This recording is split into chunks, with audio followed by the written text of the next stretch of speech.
All right. I guess it's time to start. Welcome everybody to this session. And this session is going to consist of two a little bit independent parts. Now, in the first 15 minutes, I'm going to talk about what you now see on the screen. So the Technical Committee for Turbulence. And then afterwards, we're going to start with the Turbulence 101, where I'll be together with Joel, giving some basics of turbulence modeling in OpenFOAM, which will be then the rest of the session. Okay. So what is a Committee for Turbulence? It's part of this OpenFOAM governance structure, which I'm sure you've heard of.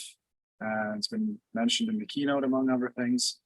The way this works is that there's a steering committee, which kind of does the high-level governance, if one can put it that way. And then there's the technical committees, which are kind of responsible for different sections, let's say, such as documentation, HPC, meshing, and so on and so forth. You have it on the screen, and there's also a full list on openfoam.com, which you can check out.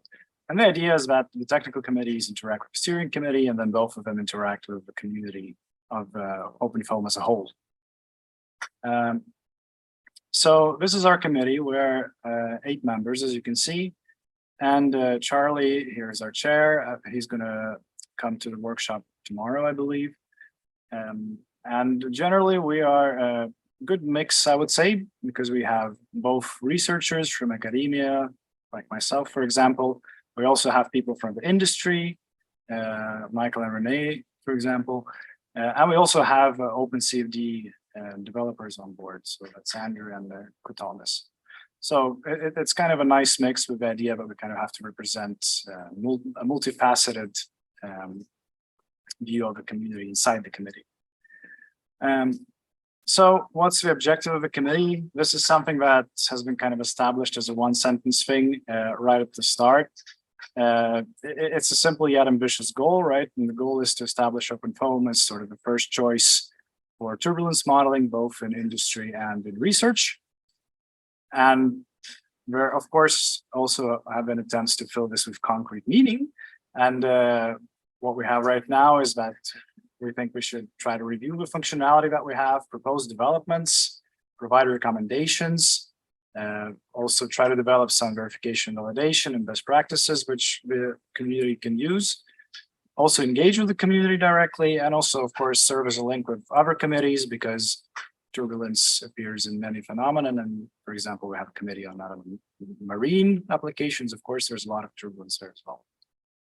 Okay, so what has worked? So we've been doing this for a couple of years now, right? So this, what comes now is going to be first a bit of a reflection, and then we're going to talk about what comes next. So I'm going to start with the things which we believe has worked fairly well so far for us. One success is that we've managed to facilitate several contributions to the OpenFOAM code. For example, a turbulence model for multi-phase flow, and some enhancement for detached eddy simulation. We've also been serving a few occasions as guides to OpenCFD, providing them with, well, basically answering their questions about turbulence, in short. We also conducted a community survey some way back, which was very interesting, which Charlie presented at some point. And we've also submitted some proposals for development to the steering committee. Okay, so what worked a little bit worse then, or as I say here in the title, some lessons learned. So I would say it's fair to say that the whole governance structure from the beginning, and perhaps still, is sort of trying to figure out what exactly is it that we are very, very concretely supposed to do. What is our authority, for example, as a committee, and what are our responsibilities? And our original thought was that our main duty, perhaps, is to serve as kind of this conduit for pushing new stuff into the code, like we did with the DS and the turbulence modeling for multiphase. But we quickly realized that this isn't working so well for the few reasons I have here on the slide. Generally, people, well, by people, I guess I mean OpenCFD developers, they wanted whatever is pushed into the code to have a very clear novelty. So and it has to improve on what is already there, right? So it was difficult to make an argument for example, adding a turbulence model just for the sake of having more turbulence models. They wanted us to show, well, this turbulence model has to be better than the ones we have, otherwise why would we add it, okay? The reason for that, I think, is that, of course, the more code there is, the more work there is for the developers, right? So it's about maintenance, which of course is a very natural concern. But what this has created is a sort of a, instead of acting as conduits, we acted as gatekeepers. That's what we felt a little bit. There's been, particularly in the beginning when the governance was announced and there was kind of a hype around it, let's put it that way, people have approached us with this and that, not an enormous amount of people, but several people saying, hey, we've done this, can we put it in the code? And in the end, we were saying, sorry, no, well, to cut things short. Another thing which was, and to some extent still remains a bit unclear, is this possibility for funding from a steering committee. So the idea is that we can, as I said, propose developments and projects and get some kind of, well, open a tender, let's say, to get someone to do it based on our recommendation. But that has not really worked very well either, because I think there's been a bit of a lack of communication of how exactly this is supposed to work from the central governance. And finally, something we also figured out is that all of us are very busy in this committee. I'm the least busy because I'm just a postdoc. If you look at the other people, you know, they are much more busy. So what ended up happening is that even when we decided that, okay, we are going to do something ourselves, it ended up taking a very long time because simply we don't have, you know, this manpower that actually is needed to push things through.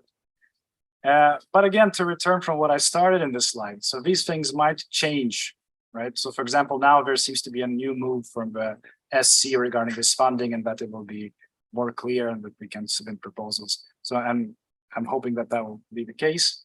And I think surely but slowly, this whole governance thing will be figured out in a more practical way better. So now the way forward, right? So the conclusions from what I said, and these two are going to be a little bit vague, but I will concretize them in the next slide, is that we, on the other hand, on the one side, should be a little bit more autonomous, and kind of if we want to do something, we should just do it and kind of take power, quote unquote, into our own hands a little bit, and particularly directly engage with the community that is out there. At the same time, of course, there's a benefit of being in the governance structure, right? So we should leverage the benefits that it gives. So as I said, a bit vague. So now concretely list of stuff that we will do, right? So there's a few things which we've identified concretely that we really can do. So one thing is that we can serve as reviewers for the OpenFOAM journal. And this has already been done once at least. We can also kind of monitor the issue tracker, which is on GitLab. And whenever there's something which comes up, which is turbulence related, somebody can tag us, one of us. I'm on that GitLab, for example, so you can tag me. And then we come in and look and try to provide expertise when it is relevant, right? So this kind of engagement. We, of course, continue with the steering committee, and we hope that this will be more productive than previously. I also want to continue with the surveys. It was very fun to see the replies. Some things were surprising. For example, there were a lot more people that use LES than what we would think, which was an interesting surprise. But I think it's very, with all surveys, usually it's not the absolute numbers, but the dynamics, which are interesting. So I think it's probably time soon for us to just relaunch the same survey and see what has moved in these, I don't remember how many years, 2 or 3 maybe. And then finally, the thing I have in bold here, and this is what I'm going to talk for the rest of this presentation, is that we're going to curate a repository of community contributions. Okay, so, and this is where we are going to combine this autonomy, which I was talking about, with leveraging benefits. So the repository will be on GitHub. It will be created by us. It will be maintained by us. Okay, so by the committee. But we're also going to interact with OpenCFD directly by integrating it as a Git submodule inside the OpenFOAM release. So I don't know if you know that, but inside OpenFOAM, if you go to this OpenFOAM/modules, you will see these, which looks like folders here on the slide. What that actually is just a link to a commit in a completely different Git repository anywhere. It can be GitHub, it doesn't matter. And when you get the code, you can actually choose to get all that stuff also. So this is the idea that it's gonna be on GitHub, maximally close to where the community is, but it's also going to be shipped with the code. So how are we thinking this? We're gonna have two tiers of contributions there. And one is what we call tier 0. And tier 0 practically has no demands on what state that code is in. Okay, so it's any level of maturity, can be just started, doesn't matter. And the idea is just to keep a list of everything which the community does in Turbulence. Okay, so tier 0 is just going to be a list of links essentially, which people can just go into our repository and see everything. But of course, since by definition, this is not ready to get handed to the users, we're not actually going to add the code of those things to the repository. On the other hand, for tier 1, that's what we're going to add to the repository, and that's what's going to get shipped, right?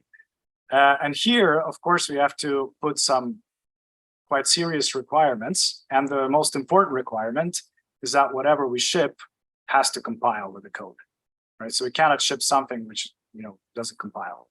So this will be the main burden of the contributors, that they have to keep the code maintained so as it runs with the latest release, which of course, well, solves the maintenance issue that I talked about before. It's now completely on the side of the developers. But on the other hand, if you're willing to do all of that, then there's now a very clear possibility to get your stuff shipped with OpenFOAM. Another requirement here is that it has to be in some sense a finished implementation of something, be that a model or a utility. So it has to be already something which people can use. And okay, we have to have one tutorial case as is standard, let's say, and we should have a README which is reasonably well written so that it can act as kind of a guide to the user, or have a link to read the docs or whatever you're using for your for hosting your documentation. So with tier 1, as I said, the ambition is that if you have a serious project and you want it to be shipped to everyone who has OpenFOAM, this is the segue there. So of course the question is when, because I already said we're slow, and we have been cooking this thing for a while, trust me. So now I'm going to publicly kind of expose a deadline so that people can throw rotten tomatoes at me if I come to the workshop next year and it's not there. So I'm going to say October at the absolute latest. The idea of October was simply because the ESI conference took place, but apparently ESI doesn't own the code anymore, so probably there's no ESI conference, but whatever. October it is. And the idea is also that we are going to pre-populate it with some stuff, so that we don't start out completely empty. So I cheated a little bit and added my code there. As you can see, I have kind of this as a private GitHub demo right now for the other people in the committee to see. But it's already in good shape. We have the README, but what we would want to have is, as much as possible, add to this tier 0 list. Okay, and as I said, it's completely open to any type of contribution as long as it's OpenFOAM and it's Turbulence. So if you have something, or someone who has something, or just have a link or whatever, please contact me or anybody else in the committee, and we'll be very happy to add this to the list. That's it for this part. Thank you very much. So if you have questions, I don't know, I used up, but Joel promised to be very fast. So maybe we can take one or two questions. I don't know if people have. Yes.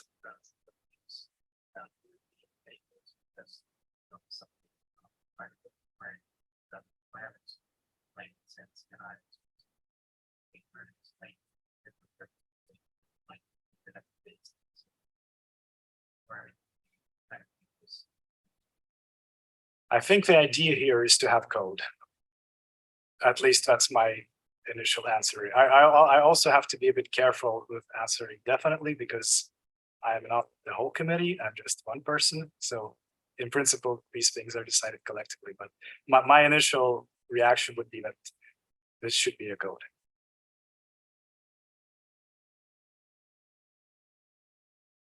Yes.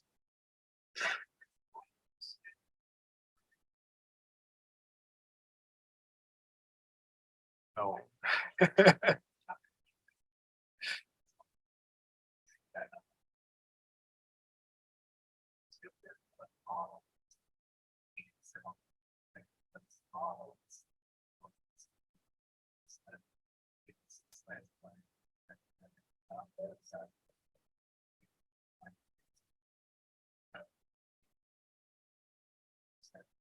Mhm.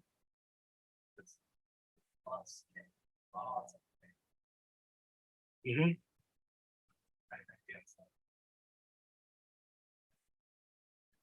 Well, I mean, I think for tier 0, we're going to be at in the first division there. But if you have a code, even if it just works for your case, whatever, maybe somebody takes it and develops it and it becomes working for 2 cases. So that's the idea there. Now for tier 1, there will be it'll be more rigorous, right? And we have people in the committee which are quite strict about things and know the difference between a model which is, a real model and something which was just fine-tuned. So I guess for tier 1 there will be a more stringent requirements. That would be kind of the hand-waving answer. Yeah. Well, which GitLab? The OpenFOAM GitLab or just the public GitLab? Do you mean?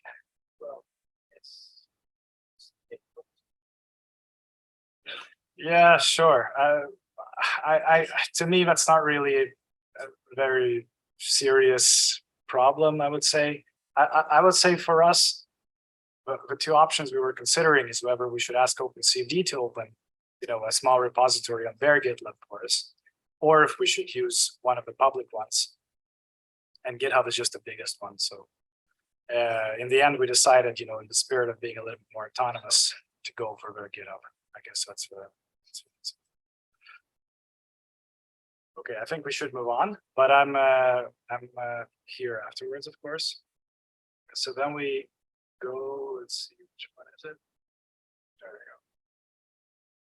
Then we go into the next part, which is Turbulence Modeling 101, and here I start with just a brief introduction. Then I will hand over to Joel, who's going to talk about rants, and then I'm going to talk about LES. All, of course, very brief. First, some disclaimers. One is the usual one, that this is not endorsed by OpenCFD.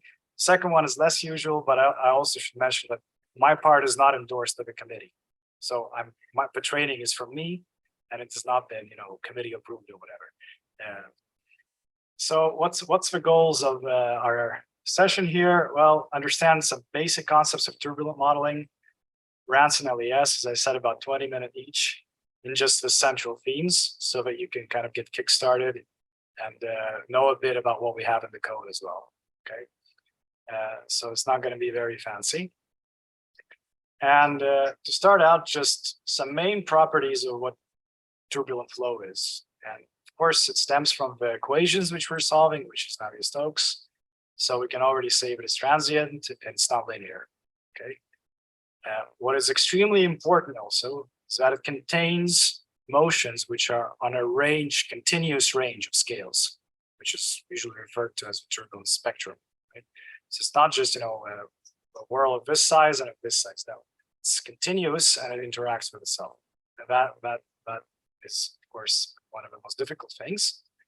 It is known to enhance momentum transfer and mixing if you have, let's say, some kind of passive scalar.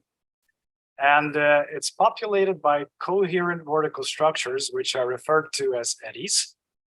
And if you kind of try to pressure someone to give a concrete definition of what an eddy is, nobody's going to be able to do it. But there are various ways to visualize it. So this is this backward-facing step. So here it's this lambda 2 criteria you may or may not have heard about. Doesn't matter. You're kind of able to see some vortex cores there. But my point here is that it's pretty loose. But the idea is that there are some structures which are in fact coherent, which we can try to extract, study, try to understand.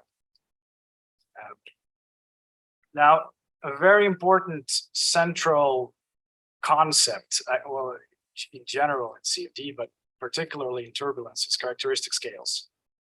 So understanding your characteristic time and length scales is absolutely central to setting up your simulation. And what I want to focus here is a particular reasoning about the scales which we have in the turbulence modeling community. So generally, if we look, for example, at this velocity signal, which I just extracted from, I think, channel flow or whatever. So this is a turbulent velocity signal.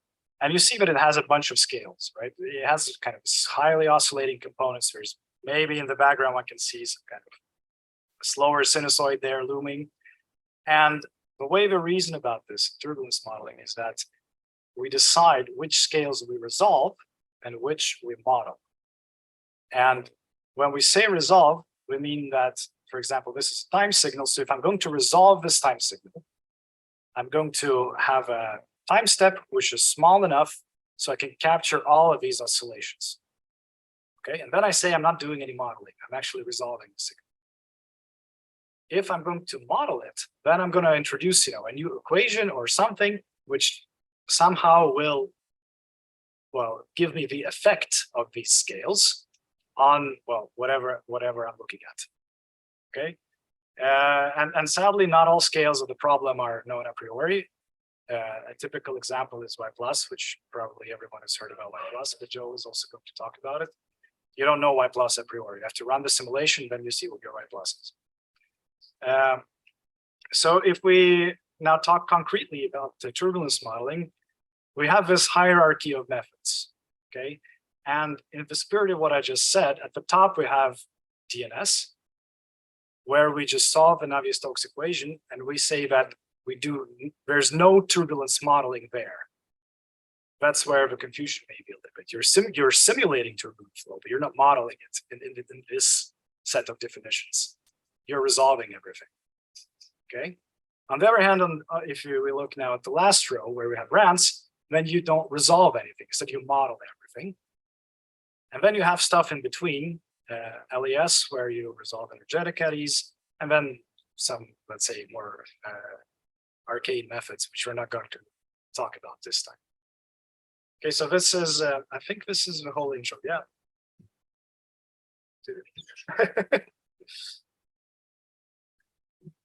It's a super crush introduction. Okay, so now he's last and runs. Maybe you remember that publicity Windows and Mac. So we're doing like that. So let's see what I can do in 10, probably at most 15 minutes. I will talk about runs, okay? So it's very difficult to put all the theories. So I think I extracted the most important thing. So as usual, the same disclaimer. So the first question to answer when people ask me, is it important turbulence, at least in CFD? And just to answer that question, and the problem in CFD is that the issue is this profile. So if you do a laminar flow, you get this very predictable profile. Very easy, probably you're familiar with many of those solutions. But when you go turbulent, you get this profile. You get a velocity gradient, which is highly nonlinear. There is no correlation, okay? Probably a few exceptions, but this is the issue. A velocity gradient. And also you are changing the velocity profile here, changing the mixing, okay? So in this case, showing this figure with a wall, but it can be also shear free. And the issue will be the same. You have a velocity profile, which is changing everything. And this is the main problem in turbulence modeling. Here, and oversimplify a little bit, because here you have fluctuations that Timofey said. So that is the problem, and that's what we want to model. So if you take the assumption, or if you are lucky enough to issue with a problem that is laminar, you can use this simple relation. We're all familiar, and that works. But when you go turbulent, it doesn't work. And then this is the correction that we do. We add here a small black magic, I call it. So this is what we're modeling actually, okay? You have your shear stress is laminar, but then you need to add some kind of correction, so agitation, eddies, whatever you want to call it. So this is all the modeling effort in runs, less, and everything will go in modeling this Reynolds stress. Okay. So as I say, you have in reality these fluctuations, and then when we do runs, we try to avoid all those fluctuations to get scenes easy. So that is the model. Okay. So here, just to show you a few figures, a few cases, wall turbulence, so everything generated at the wall, and then shear free turbulence. Okay, the mechanisms are the same. Okay, so difference that you don't have the wall, but the idea is pretty much the same. And just to show you also a DNS, as we were talking DNS, what you have to do is the fluctuation. So in DNS, what is called laminar, also you don't have any turbulence. So see that you have all these fluctuations. To resolve this, and probably you have seen this DNS that usually they are in a small box. Okay, and to get simulation like this can take weeks. Okay, something that is not industrial is something practical. Okay, so this is the issue that when we add a model, okay, we're just filtering everything or averaging everything, depending on the approach. So I am runs, I average everything. He is less, he filtered some scales.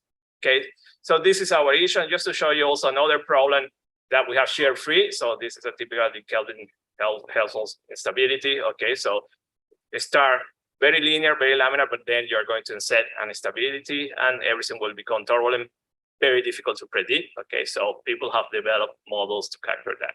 And just to show you that it's not a fancy color, that is an actual validation. There are some experiments and a very good agreement in the middle one here.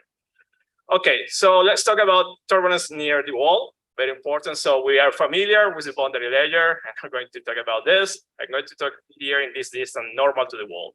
You have here streamwise and then normal. So talking about y plus, okay, that velocity profile, it is characterized like this. So very close to the wall, and later I'm going to introduce formal definitions. Y plus, you don't know that, but it's extremely important in CFD. Less than 5, we talk about viscous layer. The flow, it is laminar. Even if globally you are turbulent, you have a very, very thin layer that is still laminar. Then you have the buffer layer, that is a very energetic layer. That is the layer that we do not want to put this first cell center there. So when you read theory and you say, do not put this first cell center there, is because this is very energetic. There is no clear correlation to say what is happening. But then you go to the layer that is something between 30 and 300. And this is the fully turbulent region. And here there are very good correlations that have been validated with a lot of experiments. So here we can talk about wall functions, okay? So you put your first cell center here, wall function, you put it here, laminar, here, try to avoid it, okay? Because it's very energetic, now you have a lot of instabilities there.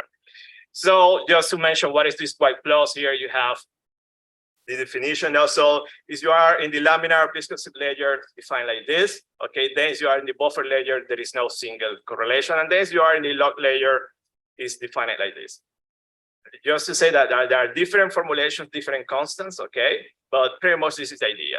I want to also mention that you have this upper limit, 300. Probably you see in the literature always 300. This upper limit depends in the Reynolds number, not necessarily 300. I work with applications of 20 Reynolds 20 millions, and I can have there an upper limit of 2000 with no problem. Okay, so here you have the definition. Okay, this is the Y plus. So you have Y plus here, you have here a shear velocity, define it like this. So pay attention in this shear velocity that if you have separation, shear stress are 0, this is 0, you put it here, and you have a singularity. So in turbulence modeling, specifically in runs, there are some ways around to avoid this singularity that can cause problems. Okay, so we talk about U plus and U star. Probably you have seen that definition. U star, as you have used OpenFOAM, you know that wall function with K. It is U star to avoid this singularity. And that wall function based in U is this one. So if you have separation, you might have a problematic singularity, but it's not a big deal. What I was saying that the load depends on the Reynolds number. So see that these are experiments, and different Reynolds numbers, you have wider and wider regions. So don't always follow that guideline 30 to 300. So the upper limit depends in your Reynolds number. Okay, so if you have low Reynolds numbers and this region is very narrow, it is recommended to use a wall resolving approach. Do not use wall functions because likely you're going to enter in a region that will be very problematic. Okay, then talking about mesh resolutions. So the approaches near the wall. So we have wall resolving, very intuitive. Here you resolve everything. So you know that you need very fine meshes. Okay, so it's not only in the distance normal to the wall, but also extreme wise. Okay, in particular, this is important for those dealing with transition to turbulence. Okay, because you can have laminar separation wobbles, and those are very, very difficult to predict. So you need to have also very fine meshes there. So this is the approach that we don't use any wall functions, everything is resolved. And then the other approach is that you put large cells, you model everything here using what we call wall functions. It is a very good approach. It works very well, but it has limitations. So remember, do not put the first cell center here in this region. That actually here it is in that region. Also try to avoid wall functions if you have massive separation or adverse pressure gradients. But there are always corrections, okay? But this is the issue with wall functions, but they work very well. And then there is the other approach that is called the white plus insensitive, okay? So white plus insensitive, they don't care if your mesh is very fine or very coarse, okay? Automatically in the implementation, the white plus is computed and automatically will do a correction or a blending, whatever you want to call it, to correct for that one and give you the proper behavior. So probably you're familiar with the K omega family of turbulence models, and those models are very popular because they are white plus insensitive. Okay, instead K epsilon, they are not white plus insensitive. Okay, or you are wall modeling or wall resolving. Okay, so the main reason of that popularity of the K omega, any of the variations, is that they are insensitive to the white plus. And just to show you, some figures here on application, and the issue also with wall functions that is you have a wall resolving mesh. Okay, pretty much you double your cell count. So see that wall modeling 6 million, and then you put just wall resolving, immediately you double your cell count. So imagine that if we're talking about 100 million cells, then you go 300-400 million cells. So this is why we're interested in wall function, because also we can reduce a little bit, the cell count and get faster outcomes. So just to show you a couple of examples. So here see the importance. So this case, no turbulence model. Completely different solutions. This is, as you can guess, this is the right solution, but see, by just enabling that turbulence model, you get this one. So this is what we call DNAs, laminar, whatever, okay? Here, the results are wrong because the mesh doesn't resolve those scales. Another application, so here we put many models, Urans, LES, and laminar. And if we look at these solutions, you will see that probably the laminar seems to be, at least visually, a very good solution, very nice. And this one probably will be a little bit strange. Now, you don't capture all those structures, okay? So when we compare, where quantify a quantity like drag coefficient, here immediately you realize that laminar, even as you get a nice colors, is highly over predicting the drag coefficient. And see that when you enable that turbulence model, you get all values close to the experiment. So this is the importance of turbulence modeling. Then we have the most difficult thing that I have done in turbulence, which is transition to turbulence. So here we're not talking about 10 or 20% error. Here you're talking about a change in sign. So see that here you have transition to turbulence and your lift coefficient design change. So whatever model that you put here, DNS, LESA, they don't manage to capture that transition. Instead, using very well calibrated models, you manage to capture transition models based in RANs. Okay, even you can capture transition with less, but the measures are incredibly expensive. So another reason to go for RANs.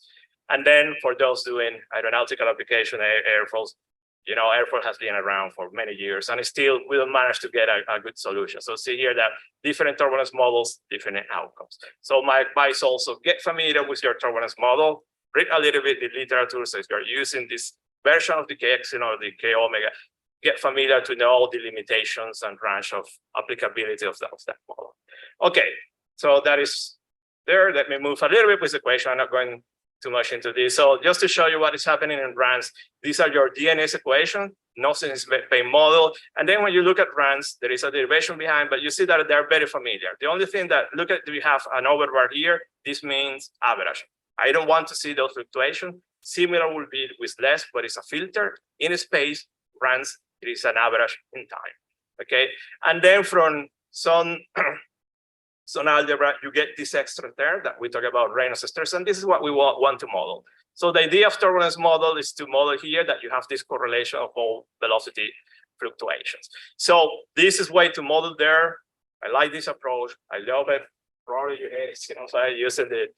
The boostiness hypothesis, but less are also based in this one. So we do something brutal, okay, here. We approximate that like using a gradient diffusion hypothesis. And that's all. As simple as that, we say that this Reynolds stress that you have 9 components or 6 components now because it's symmetric, you approximate it like this, kind of a gradient diffusion, and that's all. There are some coefficients in between that requires calibration. And then when you do your algebra, this is what we're actually solving. In any CSV solver, you solve these equations. You have this extra ingredient, which is the turbulent viscosity. Here you have the turbulent kinetic energy. So that's why we solve K epsilon, K omega. It's an equation to get this one. Spiral Armada's one equation model doesn't have K, so it disappears. So you see that you have there a small source of error, but always there are some corrections. But the idea now is how do we model this one? And this is where we talk about turbulence models, 1 equation, 2 equations, 3 equations. So we use those models to get some dimensional groups to model this. So just to give you an idea what is done, and let's talk about the K epsilon model. Fantastic model, I love it. Have a big deficiency, or not deficiency, but it's only wall functions, okay? The standard formulation. So the idea there is that you add 2 equations, K for turbulent kinetic energy, epsilon dissipation rate. So you are dissipating whatever you're producing here. And you get these equations that are very similar to a scalar transport equation. So you have production, dissipation, and so on. So this is what we're solving. So when you look at the units of these 2 quantities, K and epsilon, you will see that you will get the units of viscosity. So this is the idea. Everything is quite strange, but it's based in dimensional analysis. You create dimensional groups, and then you have all these constants and the physics, everything, all the magic, I have to say, is contained in these constants or coefficients because can be changed. Okay, so at the end of the day, in the K epsilon, see that you solve for the turbulent viscosity using this relation. You have a constant C mu.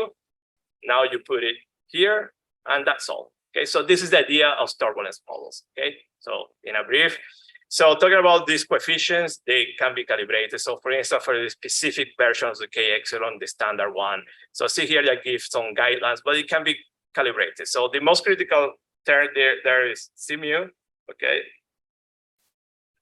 But yeah, there, just to remind you a little bit, units, and just to talk about this dimensional argument. So let's say that we want to model the turbulent viscosity. So using basically using no dimensional arguments, we can say that it's proportional to velocity scales, length scales. So we know that we have turbulent kinetic energy. So our velocity scale makes sense, the square root of turbulent kinetic energy, computed like this. Epsilon is dissipation of what? K per unit time. And you get this group. And this is the logic behind it. All turbulence models, this is the logic in the 30s and 40s. No? And you get all these groups, and this is what we're doing, okay? So that being said, let me enter now into OpenFOAM. So in OpenFOAM, these are the turbulence models that you have when it comes to RANs. And just to mention here a little bit, so see that you have Reynolds stresses, these 2 in the top, fantastic models. A big warning, Reynolds stress in OpenFOAM are based in the standard K epsilon. They are wall modeling. Okay, so if you put a mesh there that is wall resolving, you're going to get a solution, but it's likely it's the wrong one. So know your theory. Then you move here to the K epsilon models, and you have a lot of variants. So you have the standard K epsilon. I'm giving here some references. So remember, the standard K epsilon is high red. You need to use wall functions, but then you have these variants. Now the Launder-Sharma, Lee and Cubic, fantastic models. They are wall resolving. Okay, they are not Y plus insensitive like the K omega, and you have all these variations of the K omega. Okay, so these are Y plus insensitive. Even you have 1 for transition. So choose your model according to what you want to do. Okay, so probably the popularity, honestly, I think of the K omega family is that they are Y plus insensitive, but you can use some other models. And I think, honestly, I would say that personally speaking, I don't do much less, and I think industrially speaking, RANs will be in use for the next 20, 30, or 40 years. Okay, they are very affordable. But the new trend when it comes to RANs is moving to nonlinear models or algebraic stress models or explicit algebraic models. And you have those in OpenFOAM. And I strongly recommend those models. So if you want to use a very good model, nonlinear model, the Lee and Cubic Q epsilon is a fantastic model. It's a nonlinear. So basically here, we're talking about getting a solution of, well, the cost of a 2 equation model, but with the quality of a Reynolds stress model. So I highly recommend Lean Qubit. Then you have the Chi quadratic, it's a very good one. B2F, it's another fantastic model, elliptical relaxation by Darwin. So I honestly recommend you to go for those nonlinear models. They work very well. So you can get your initial condition using K omega, which is very fantastic model, and then switch to Lean Qubit or B2F. Also, the QSET is another very good model. Probably nobody knows this model, but it's a very good model. So this is a sibling of the K epsilon, but with a small variation that they change the variables to avoid some problems in the K epsilon. And this model is able to capture anisotropic effects, not having equations at the same level of the K epsilon without adding extra terms. So it's a very good model. So my advice, go for these nonlinear models. Okay, and now just to mention about wall functions. Okay, remember that I mentioned that this singularity that you have, you might have. So you have all these wall functions in OpenFOAM. As you look particularly here into nuke wall functions, and for those that doesn't know that one, probably you realize what is the nuke K and the nuke U wall function. So basically, if you're using nuke K, you're using a formulation that is Y star, just to avoid that singularity when you have separation. Okay, so it's based in the torque-gated energy. Okay, I'm not showing any question, but you can look that in the internet. And then the nuke wall function, U wall functions, is that Y plus dot. If you have separation, maybe you have a singularity, maybe it's going to give you problems. Big warning that you can use the Y star only if the turbulence model that you're using solve K. So if you're using spiral armadas, you cannot use that one. If you are using test models based on spiral armadas, you cannot use that. So you need to stick here. So be careful about that. And then probably you're familiar with this. So I think this is the thing that gives more confusion. Okay, so this is the brief overview in OpenFOAM. And just to show you some cases, by the way, here we have this link that you can download the tutorials. I'm not going to show you the tutorials, okay, but here you have everything pre-manufactured. So I love this tutorial. See that here I prepare all the turbulence models brands in OpenFOAM. You have all the different variations. This is a validation case, so I recommend you to play around, get familiar to understand what is happening with this case. So this is the classical case, the flat plate. So we put everything together, see the comparison, different models, and the idea is that this profile Y plus, U plus is very predictable. So when you plot this one, you need to recover that profile. So see here that all models, they work well. But see that if you use the laminar model, it gives you a solution, but see that it doesn't do this blending towards turbulence. So this is the issue when you use laminar. So if you use laminar and if your mesh is not super fine, you are not able to capture this model, the blending to turbulence. So here you are basically under predicting your shear stresses that you see here. Okay, but you get a solution. This is the issue. So when we look at this plot, basically this is turbulence. Turbulence can be this blending from the viscous sublayer to the log low, and you blend here. Okay, so just to show you, also see here, for instance, if you use the K epsilon model with a wall resolvent mesh, it's going to give you a solution. Sometimes it will crash, but if you give you a solution, see that what's happening. Okay, it is giving the wrong solution. And the issue here with the K epsilon and what I say, know your theory, is that here you have many coefficients, and in particular, the issue with the standard K epsilon is this C mu. Okay, C mu, it is constant, but in reality, it has been found experimentally that the behavior of C mu, okay, so you substitute here these equations, this is equivalent to C mu. See that as you get closer to the wall, okay, C mu changes and goes to 0. And this is the main issue with the standard, that you have constant C mu. So you see that the solution to that problem is very easy. Just put a blending function that mimics this, and that's all. So those Landau-Charman models and so on, what they're doing, different blending functions. So in theory, it's quite easy to implement your own model, different blending functions. That's all. Just to show you another result, the transition of flat plate. So this is the most challenging applications. Just to say here that the previous models, they make the assumption that your boundary layer is fully turbulent. Okay, it doesn't make a distinction that if you have a small section or a section that is laminar. Instead, here it might be the case that you have an application that you have, let's say, 30% of your surface is turbulent, laminar, so you want to capture that transition. So this is where you use those models. My advice, only use transitional models if you are sure that transition is important, because it's very challenging, requires very fine measures. And here, basically, you see the behavior. See that here laminar, then transition, and goes turbulent. Okay, So very specific models. And when you plot this plot, U plus Y plus C here, that here laminar as expected, and see that follows that laminar behavior. And then when you sample here, it does the blended. Okay, that is the idea and this edition with transition to turbulence.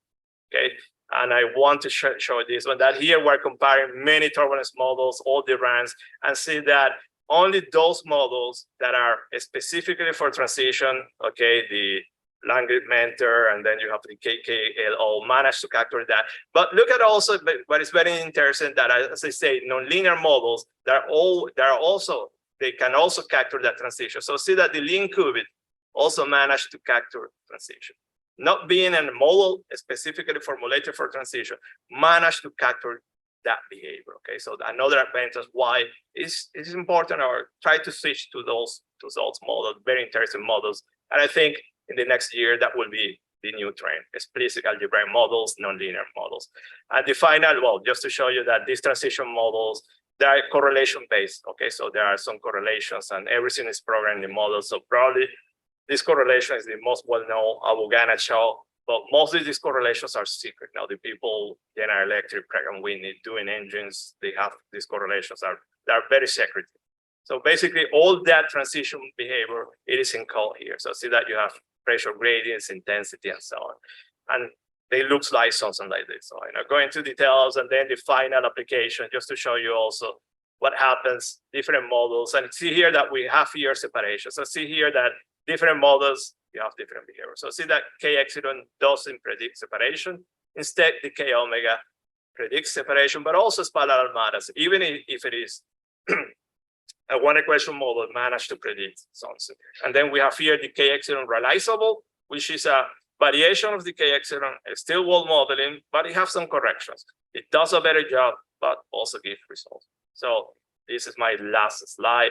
So my main takeaway here is just know your theory. So spend some time, know the limitations, and feel free. These three cases are very nice cases. You can play around, in particular the first one, and get familiar with all this correction and how to set up cases. So I think it was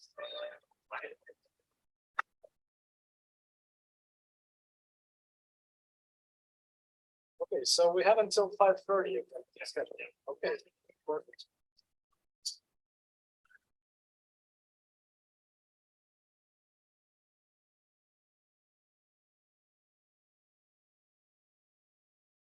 All right, so I'm in very good shape now because Joe has already talked about a bunch of stuff I had to talk about, so that's good.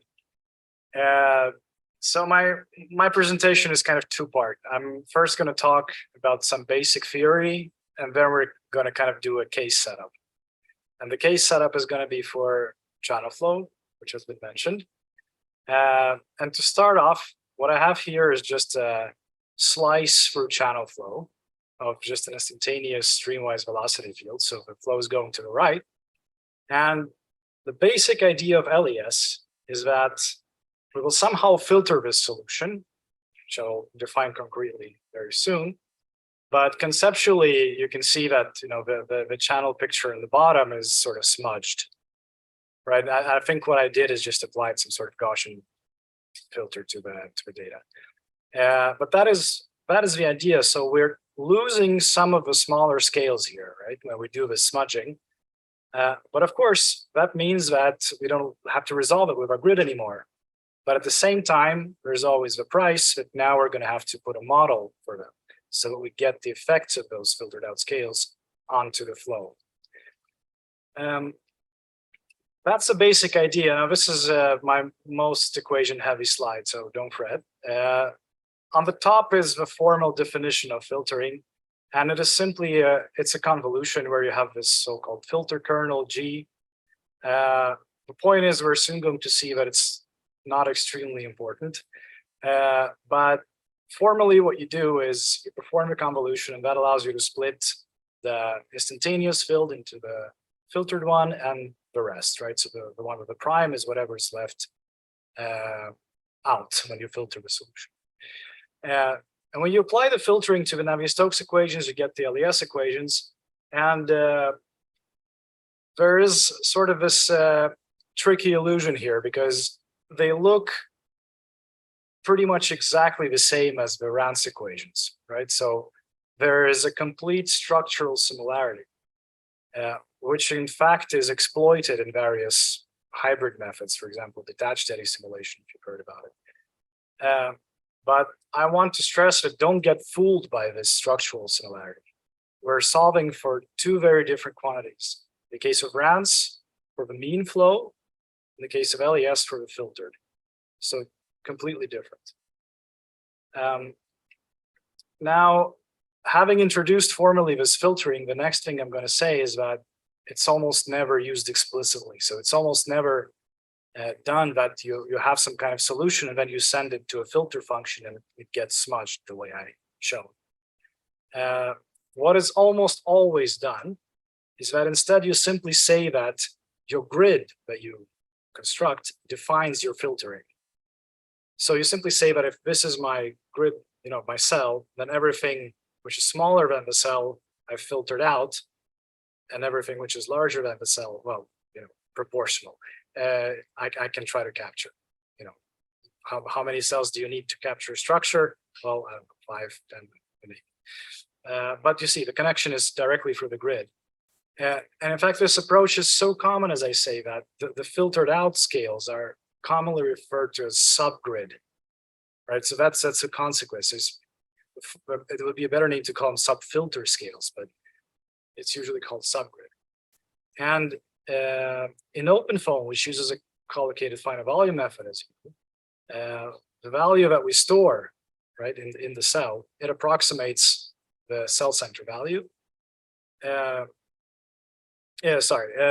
value in the center, the center value, it approximates the average value inside the cell, right?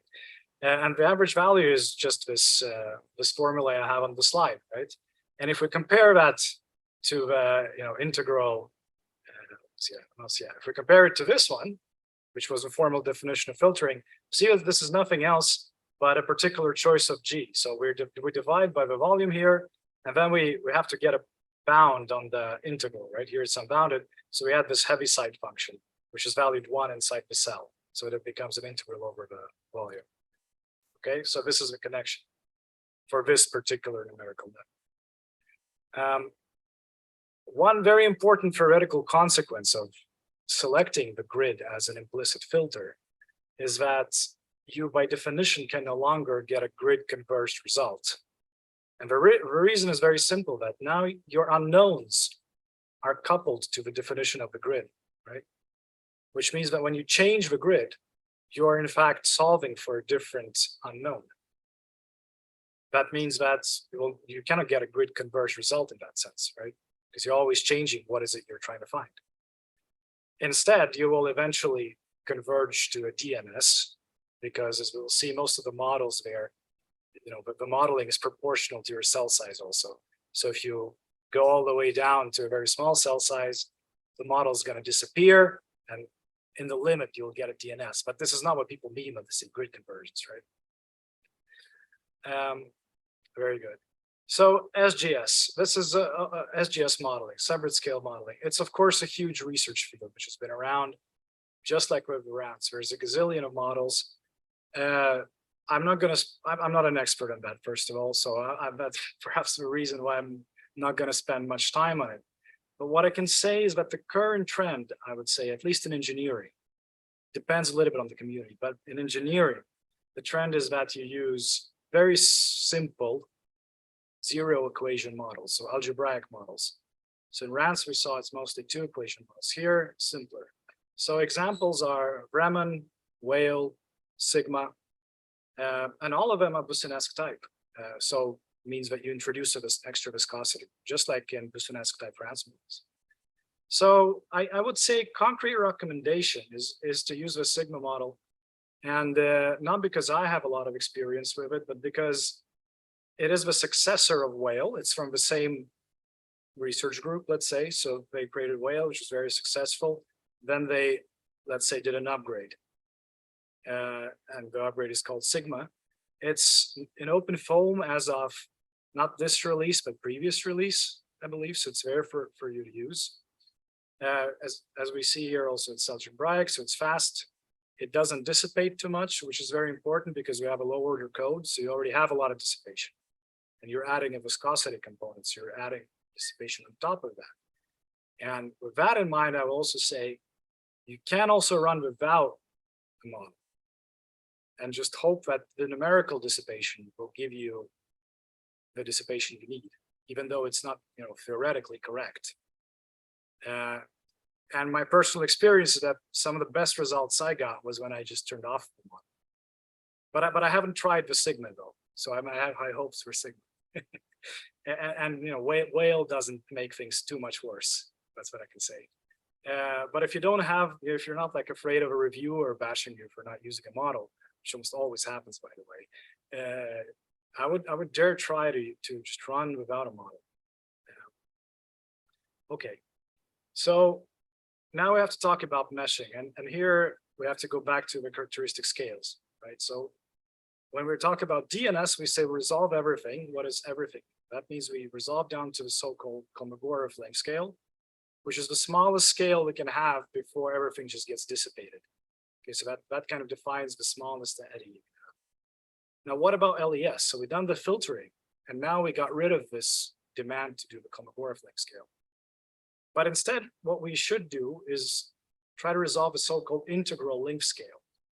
And it's a little bit trickier defined, but I think I'm going to try and explain it, even though I have only 12 minutes left.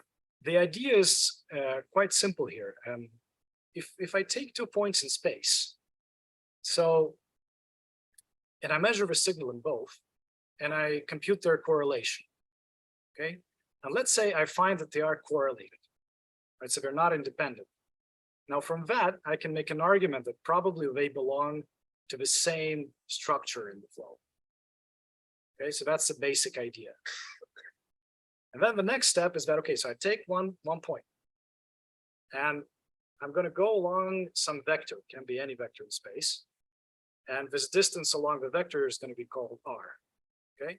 And I'm going to first compute, the correlation with myself. That will be 1, of course, okay? Then I go a little bit further away, probably still correlate, right? Then I go, and I can plot the value as a function of this distance, right? And that would be something which hopefully goes from 1 to 0, because as we go far away, they should, in principle, to correlate, okay? So that's the idea. And yeah, so we can either have this as a correlation or as a covariance. That's just a matter of normalization. So if you normalize a covariance, you make it 1 when it's with itself. If you stay as a covariance, the connection here is that at the same point, you just recover the Reynolds stress tensor. Okay, doesn't matter too much. The point is that we get some kind of function like this, right? I hope I convinced you. This one doesn't go to 0, incidentally, even though I took this from DNS, by the way, not my DNS. But in principle, at least it goes down. So then the idea of integral length scale is that we integrate this function to get an area, and then we kind of make a box with the same area. Okay, so the area of this box is the same as the area under the curve. And we say, okay, the width defines some kind of length scale for us. Okay, so and that's the integral length scale. And the general idea is that for a good LES, we should resolve that, meaning that we should have 10 cells, or depends on your method or whatever, but some reasonable number of cells per L. Now, of course, this is all great, but this is very difficult to use in practice, right? Because it depends not only on the position, also depends on the direction where you point the vector. So this is important theoretically, but rather difficult to actually use in practice. But instead, the hope is that for quite a bit of flows, we already know information about the flow, so that we already know more about it, and we don't have to think about the integral length scale. Instead, we know the particular characteristic scales for this flow. And a canonical example has been already discussed, right? So this is the turbulent boundary layer, and from the turbulent boundary, we know that we have split between the inner and the outer layer, which is already shown. about it, close to the wall, we have scaling with what I call delta nu here, which is the inner scale. So you get y plus.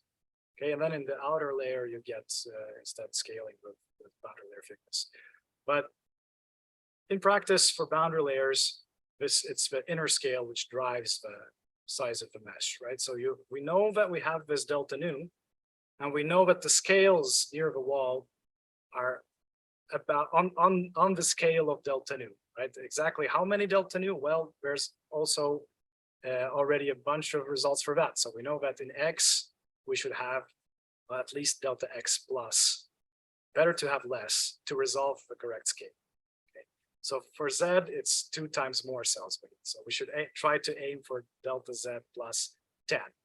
Okay. And the same as in RANS, right? We should have a Y plus also, which is small. Okay, so this is the idea that for this particular very important class of flows, we already know something about the characteristic scales, and we base our mesh directly on that. So now back to channel flow, already have seen quite a bit. So just, kind of as a comparison. So how many spatial dimensions does channel flow need in a RAND simulation? The answer is 1. Because in X and Z it's periodic, so your mean flow is the same in those directions. So the mean flow only varies in Y, which is the normal direction. So in RANS, you get channel flow in a few minutes. In LES, no. So in LES, you have to resolve a 3D flow, and we defined already those, the mesh size in plus units, which we have. Channel flow is a pretty common test bed for various methods. The reason is that you don't have inflow, so it's kind of periodic. It's just driven by an external force, this mean pressure gradient. So you don't have the issue of having inflow, which is a separate big discussion.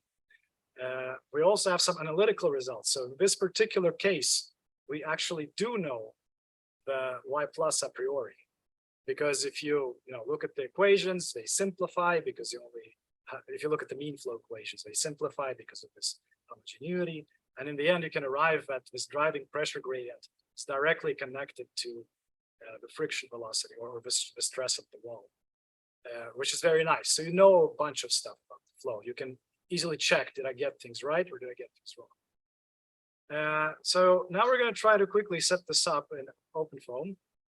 And I got a case on GitHub, which is not entirely done, but it's almost done. You can kind of run it at least. And I'll try to update it fully in the next week or something. So when we think about meshing, we already said, okay, delta X plus is going to be 20, delta Z plus is going to be 10. So we have to choose a domain size. And typically you choose a domain size as some kind of multiple of the thickness of your boundary layer. This is important in LES. You have to have a domain which is large enough to fit all your structures. You cannot have a structure which is this size living in a domain which is like this and it's periodic. So it kind of starts interacting with itself in a crazy way. So it's very important that the domain is large enough. Yeah, for channel flow, out of experience, we know it's large enough because there's 10 million papers.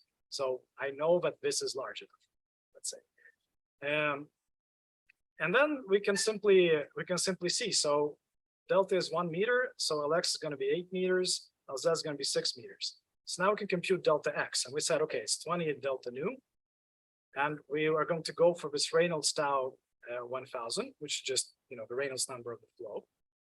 And with very simple calculations, we see that okay, it's going to be in X 0.2 meters, in Z we set twice more cells, so cell is twice as little.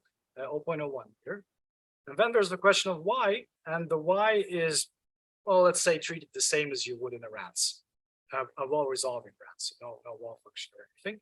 So yeah, you put some points in that viscous sublayer below Y plus 10, then you sort of increase things in the log layer. Then finally, when you are in the core of the channel, you can let it stay at some reasonable value. So here I have as an estimate that you'll have about 50 points across the delta. So across the whole channel will be 100. So if you multiply all this together, you get 20 million unknowns. Okay, so 20 million unknowns, RANS, 50 unknowns, or 100 So you should appreciate the difference in the scale of the simulation. What about numerics? Well, in this case, we really can just go for the most accurate stuff because, it's a box. Our mesh is extremely good. So we can pick up, this second order DDT scheme, all this stuff, which can be linear, you choose linear. The SN grad can be orthogonal because you have perfect orthogonality, right? So there's absolutely no issue. We're going to use pimple foam, but kind of in PISO mode. The reason for that is maybe I tested it wrong, but I tried to test with PISO and you cannot make the time step dynamic. Or maybe I kind of screwed up the time step. I don't know the setup. But with pimple foam for sure it works. You can have automatic time stepping based on a CFL condition. The rule of thumb for the number of inner iteration in the PISO loop is around 4. You can try to get away with 3. Depends. We don't need orthogonal corrections for the same reason as above. We have a very nice mesh. And to choose the solver, you can use the JMG. Unless you are running a huge case, then it's better to switch to PCG. Although now I don't know because they've introduced this new stuff in Exafol in the last release. I haven't tested any of them. So yeah, talk to Ivan Spiesa maybe. He'll tell you what the best is now. I'm not sure. So yeah, so as I said, the channel flow is driven by some external force, right? Because everything's periodic, you have to kind of push it forward. That's done as an FV option. Typically what we set is the mean velocity of the channel. So it's called U bulk. So if you take the average across the whole channel, you get the bulk. And that's equivalent to setting this Reynolds bulk number. And, for a given Reynolds bulk, you get a given Reynolds tau, but there's no analytical function to say that, okay, if I want this Reynolds tau, which Reynolds bulk do I want? It's some kind of one function of the other, but nobody knows which it is. But of course, I picked a case, I took Reynolds tau 1000, for which there is a DNS database. So I know exactly what Reynolds bulk I need, no problem. But in principle, you wouldn't have, you can also just put a force there, right? The semi-implicit source, or how is it called? So you can actually just put a forcing. Problem is that experience says that you will get a longer transient. We'll come to transient in just a second. So this is if you can set the Reynolds bulk instead, that's a better way to go. Initial conditions, right? So we need to trigger the turbulence. That's important because otherwise you can accidentally end up with this laminar profile, even though you want to run an LES. And we can use, well, let's say, as soon as you run one channel flow, for all your next channel flows, you can use map fields. Okay, so I always use map fields because I've done a huge amount of channel flows. But if you haven't done, then you have to start with something, and then you can use funky set fields in Swag for Foam, and you just put some perturbations. So I have this in the GitHub repo. It just, you see some perturbations in X times perturbations in Z. And then for the streamwise component, I also add a log loss that kind of increases towards the center. This is not an exact science by any means, but the point is that it should just trigger, and this does. Now, the important thing also, and I see that I'm running out of time, but I'm almost done, maybe 5 minutes max, is gathering the statistics. And this is easy. You have this field average function object, so it's no problem. But of course, in the beginning, since you started with this, you cannot, gather statistics from the start. So you need to wait out a little bit for this transient to pass. How do you do that? Well, you can monitor something. For example, you can monitor the average friction velocity on the walls. For this, we can use Swag for Foam, this patch expression thing. You just put this, and it does it for you. Then you plot it. It's going to save it into post-processing. Then you plot it, and you're going to see something like this. So the average U-tau on the walls, there's by the way, a huge transient right in the beginning, so don't look at that. But afterwards, you will see that, okay, it's starting to go somewhere. This is the theoretical one, so it seems like we're going to underpredict it, but alas. But we see that, okay, after this point, we have a kind of a straight portion here. So we can at this point start gathering the statistics, no problem. Okay. Finally, as I said, channel flow statistics are not a function of X and Z. So what we want is take this 3D mean flow and collapse it to a line. So we kind of enhance our statistical sample. For that, there is utility post channel flow.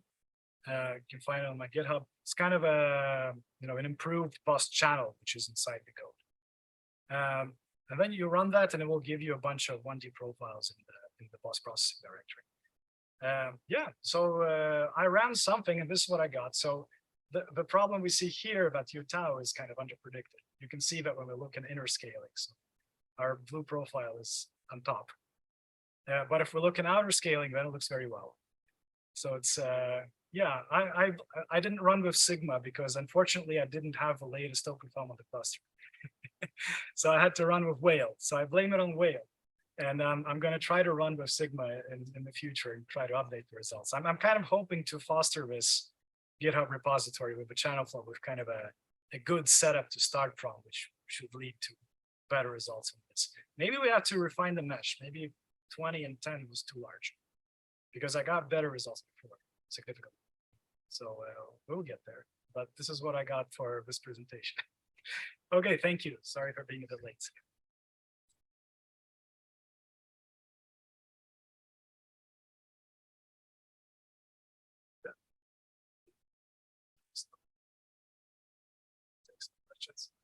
Yeah, I guess.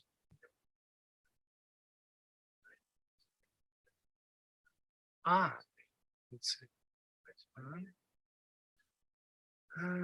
Let's see. When doing full-scale ship simulation, an issue encounters that to maintain Y plus to lower value, close to 30 prisoners required, which snappy X measures issue generate. Is there any way to get around this issue? I'm assuming you are looking for another solution than not to use snappy X mesh. Yeah, I don't know. I mean, if this is for RANs, then the solution is to use a wall function.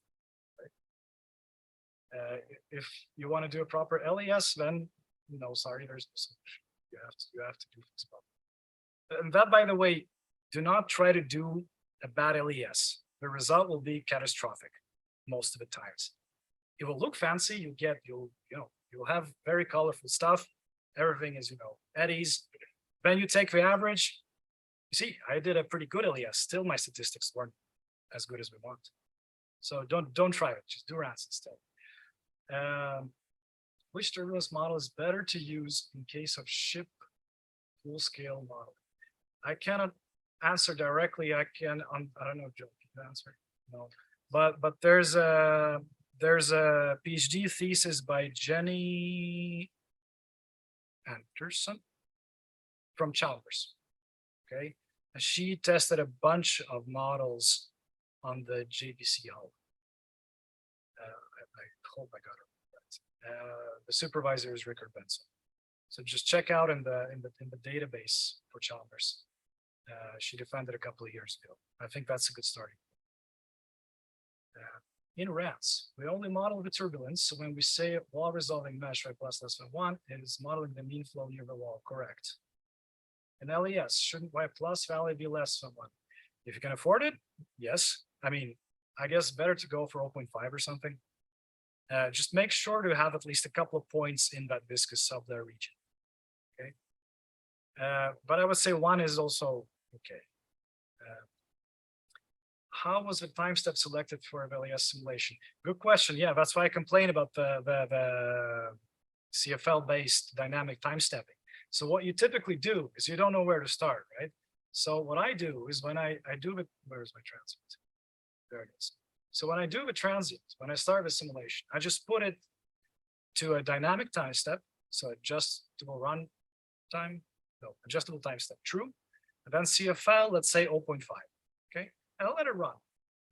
And afterwards, I kind of see where did it end up. I mean, it's going to stabilize itself pretty well. And then I just take that time step and set it as constant when I'm going to get the statistics.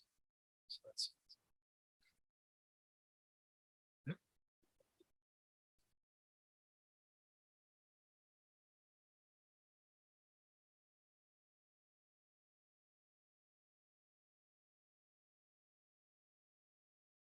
so the frequency, you mean the spectrum, or? Yeah, definitely. Absolutely, you look at the spectrum, and the spectrum is also directly related as a Fourier transform to this 2-point correlation. In principle, yeah. So absolutely, we do look at it. Yes.